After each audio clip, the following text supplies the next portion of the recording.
The letter trembled in Marcus's weathered hands as tears blurred the words he'd already read 3 times. 25 years of silence shattered by a single envelope. "I never stopped looking for you," she had written.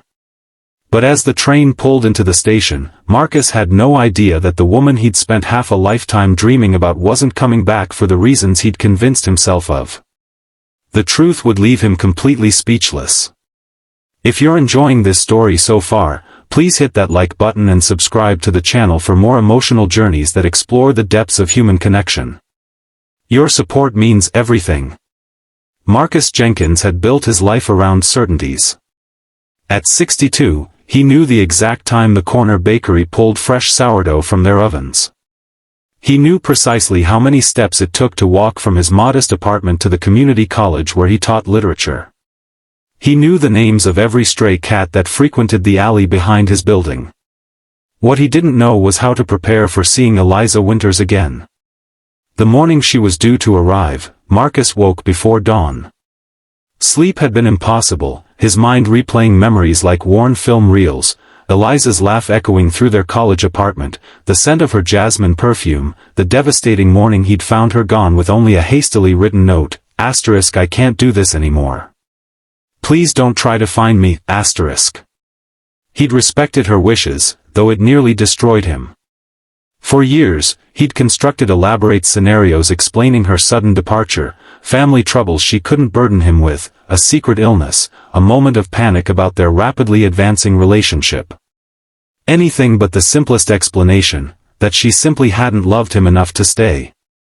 The coffee shop where they'd agreed to meet was nearly empty at 9 in the morning.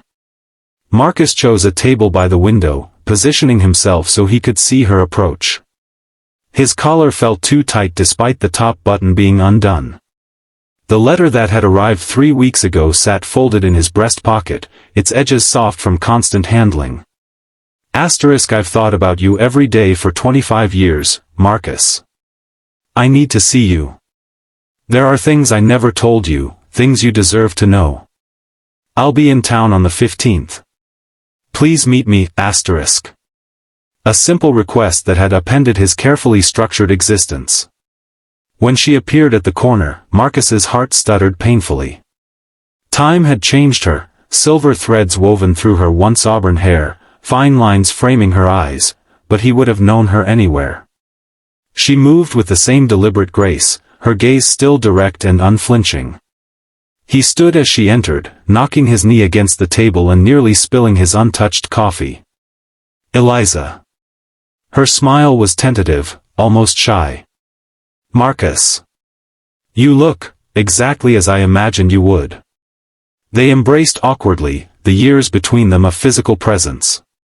When they separated, Marcus noticed the slight tremor in her hands, the careful way she lowered herself into the chair across from him. "You're well?" he asked, desperate for something ordinary to say when everything about this moment felt extraordinary. "I've been better," she admitted. "But seeing you, it helps." They talked cautiously at first, exchanging the broad strokes of their lives since parting.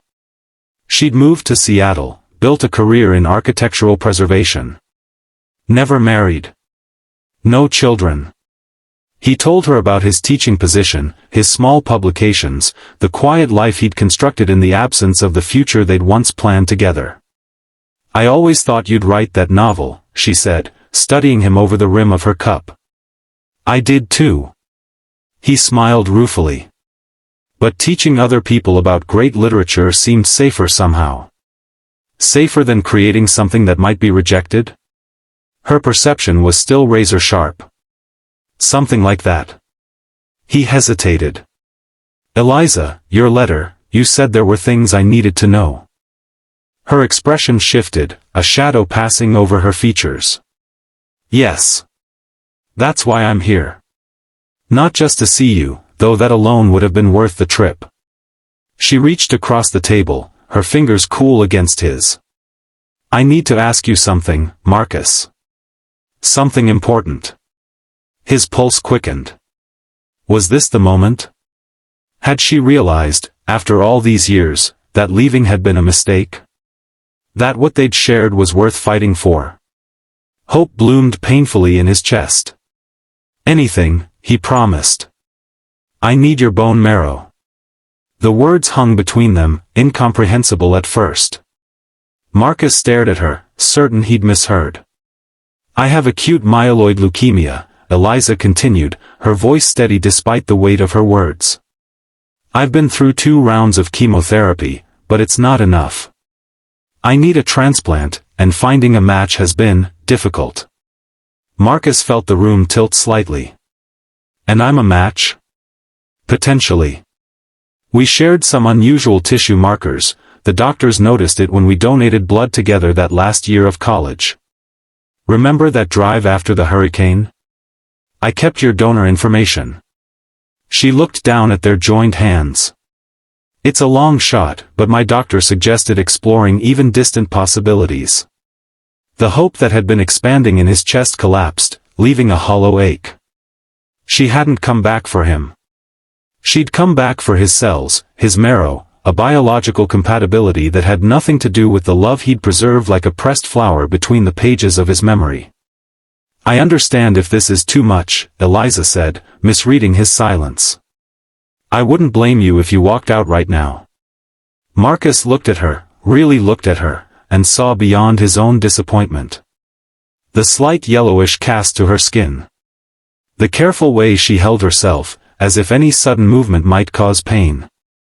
The fear behind her composed expression. Tell me what I need to do, he said quietly. Relief flooded her face. Just a blood test, to start. If you're a match, the procedure itself is more involved, but... I'll do it, Marcus interrupted. Whatever it is, I'll do it. The testing process was swift but the waiting excruciating. Marcus insisted Eliza stay with him rather than at a hotel. His spare bedroom had once been intended as a nursery in that long-ago future they'd planned. Now it served as a makeshift library, shelves overflowing with the books he'd collected over decades of teaching. You always did surround yourself with stories, Eliza observed that first evening, running her fingers along the spines. They're more reliable than people, he replied, then immediately regretted the bitterness in his tone. Eliza turned to face him. I deserve that. No, I'm sorry. It was unfair. Was it? She sank into the reading chair by the window. I left without a proper explanation. I hurt you terribly. Marcus leaned against the doorframe, suddenly exhausted by the weight of unspoken questions. Why did you leave, Eliza? Really? She was quiet for so long he thought she might not answer. When she finally spoke, her voice was barely above a whisper. I was pregnant. The words hit him with physical force. Marcus gripped the doorframe to steady himself. What? 8 weeks along when I left. I just found out. But why? His mind raced, trying to make sense of this revelation. Why would that make you leave? We were talking about marriage, about a future together. Eliza's eyes shimmered with unshed tears. The baby wasn't yours, Marcus. The room seemed to contract around him. I don't understand. Remember when we had that fight? About your fellowship opportunity in England? You left for the weekend to clear your head. Marcus remembered. They'd argued bitterly about whether he should accept a prestigious year-long position abroad. He'd wanted her to come with him, she'd been unwilling to abandon her own budding career. I was hurt and angry, Eliza continued. I went out with some colleagues from work. Drank too much. Made the worst mistake of my life. She looked down at her hands. When I found out I was pregnant, I knew it couldn't be yours. We hadn't been together that way for weeks because of the tension between us. Marcus felt numb. You could have told me. And what? Asked you to raise another man's child? Watched you wonder every time you looked at him or her? I couldn't bear it. Her voice broke. I thought a clean break would be kinder. Kinder, Marcus repeated hollowly. Do you have any idea what it did to me when you disappeared? I think I do, she said softly. Because leaving destroyed me too. And the child? Pain flashed across her face. I lost the baby at 14 weeks. Severe complications. By then, I was too ashamed to come back, too convinced you'd never forgive me. She wiped at her eyes. I've spent 25 years regretting that decision. Marcus stood frozen, trying to absorb this new reality that rewrote their entire history. All those years imagining she'd left because she didn't love him enough, when in fact she'd left because she'd loved him too much to burden him with her mistake. I need some air, he said finally, turning away. Marcus. Please. Just, give me some time. He walked for hours that night, through familiar streets that suddenly seemed foreign. The past he'd clung to had been a fiction, a story he'd told himself to make sense of his pain. The truth was messier, more human, and somehow both worse and better than he'd imagined. When he returned home well after midnight, he found Eliza asleep in the chair, a book open on her lap. He covered her with a blanket and retreated to his own room, where sleep eluded him until dawn painted the walls with pale light. The call came 3 days later. Marcus was a match, not perfect, but close enough to proceed if he was willing. There are risks, the doctor explained during their consultation. The procedure itself is straightforward, but there's discomfort, recovery time. I understand, Marcus said. And you should know, the doctor continued, that even with a successful transplant, Ms. Winter's prognosis remains guarded. Her disease is aggressive. Beside him, Eliza sat very still, her face a careful mask. Marcus reached for her hand. When can we do this? He asked. The harvest procedure was scheduled for the following week. In the days leading up to it, Marcus and Eliza established a fragile routine. Mornings at the coffee shop. Afternoons in his apartment, where she rested while he graded papers. Evenings spent talking, carefully rebuilding a friendship from the ruins of their past. I never stopped loving you, she admitted one night as they sat on his small balcony, watching the sunset paint the sky in impossible colors. Even when I convinced myself I had no right to. Marcus studied her profile, memorizing it anew. I tried to stop loving you. Dated other women. Nearly married one of them. What happened? She deserved someone who could give her his whole heart. Mine was still occupied. Eliza turned to him, her eyes bright with unshed tears. I'm sorry I came back like this. Using our connection this way. Don't be, he said simply. It brought you back to me. But not for the right reasons.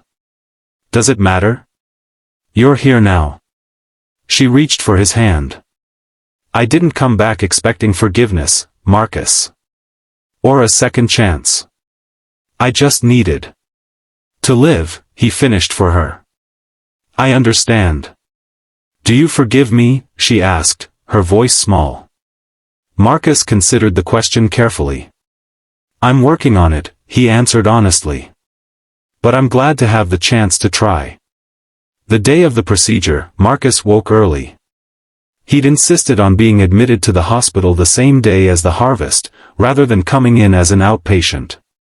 He wanted to be there when his marrow was transferred to Eliza, to witness this strange communion of their bodies separated by 25 years of absence. As they prepared him for the procedure, Eliza appeared in his doorway, already in her hospital gown, and 4-pole beside her. You don't have to do this, she said. Marcus smiled. I know. If it doesn't work, it will work. She moved to his bedside, leaning down to press her forehead against his. Thank you, she whispered. For being a better person than I deserved. We both made mistakes, Eliza. The difference is, we get a chance to fix them.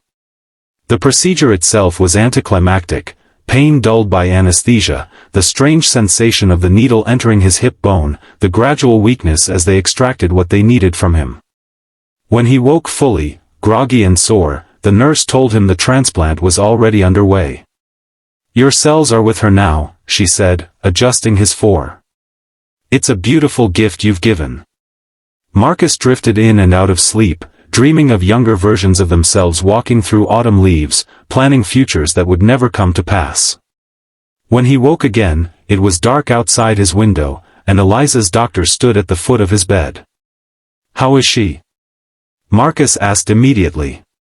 "Stable. The initial transfusion went well." The doctor's expression was carefully neutral. "Now we wait to see if her body accepts the new cells. Can I see her?" "Tomorrow, perhaps. You both need rest." But Marcus couldn't rest. As soon as the doctor left, he eased himself painfully from the bed, wincing as his hip protested. He found his robe and slippers, then made his slow way down the corridor to the isolation ward where Eliza was being monitored. Through the glass window of her room, he could see her sleeping, surrounded by machines that beeped and hummed. Her hair was covered by a soft cap, her skin pale against the white sheets. She looked smaller somehow, diminished by illness and the harsh hospital lighting. A nurse approached him. "Sir, you should be in bed." "Just one more minute," he pleaded. "Those are my cells fighting for her in there. I need to see her." The nurse's expression softened. "1 minute. Then back to bed, or you'll be no good to her or anyone else." Marcus nodded gratefully, turning back to the window. As if sensing his presence, Eliza's eyes fluttered open. When she saw him, a smile transformed her tired face. She lifted one hand in a small wave. Marcus pressed his palm against the glass separating them. She mirrored the gesture from her bed, their hands aligned but unable to touch. In that moment, standing in a sterile hospital corridor with pain radiating through his hip, Marcus felt something shift inside him, a letting go of old hurts, a tentative embrace of new possibilities. Whatever happened next, whether Eliza's body accepted his cells or rejected them, whether they had weeks or years or decades ahead, they had found their way back to each other. And that, he realized, was the real miracle. The months that followed were a delicate balance of hope and setbacks. Eliza's body initially rejected the transplant, sending her into a crisis that required intensive intervention. Marcus stayed by her side through it all, reading to her when she was too weak to hold a book, telling her stories from his classroom when she needed distraction from the pain. Gradually, impossibly, she began to improve. Her blood counts stabilized. Color returned to her cheeks. The doctors spoke cautiously of remission. "It's your stubborn cells," she told Marcus one afternoon as they sat in the hospital garden during a brief reprieve from her room. "They refuse to give up." "They take after me," he replied, squeezing her hand. As winter yielded to spring, Eliza was finally discharged, though she remained tethered to the hospital by frequent checkups and medications that filled an entire drawer in Marcus's bathroom. They settled into a new routine, gentler than before, shaped by the awareness of fragility that serious illness brings. "What happens when I'm well enough to go home?" Eliza asked one evening as they shared a simple dinner he'd prepared. Marcus set down his fork. "Is that what you want? To go back to Seattle?" "I don't know what I want anymore," she admitted. "Except that I don't want to lose you again." "Then don't go," he said simply. "It's not that easy." "It could be." He reached across the table for her hand. "We've lost 25 years, Eliza. I don't want to waste whatever time we have left playing it safe." She studied him, her expression thoughtful. "Are you proposing? Would you say yes if I was?" A slow smile spread across her face. "Ask me and find out." Instead of answering, Marcus rose from his chair and left the room, returning moments later with a small wooden box. "I bought this 3 days before you left," he said, placing it before her. "I've kept it all these years." With trembling fingers, Eliza opened the box to reveal a simple emerald ring. "Oh, Marcus. I was going to propose the weekend after you disappeared. Had it all planned, dinner at that Italian place you loved, a walk by the river." He knelt beside her chair, his bad hip protesting. It's probably not fash.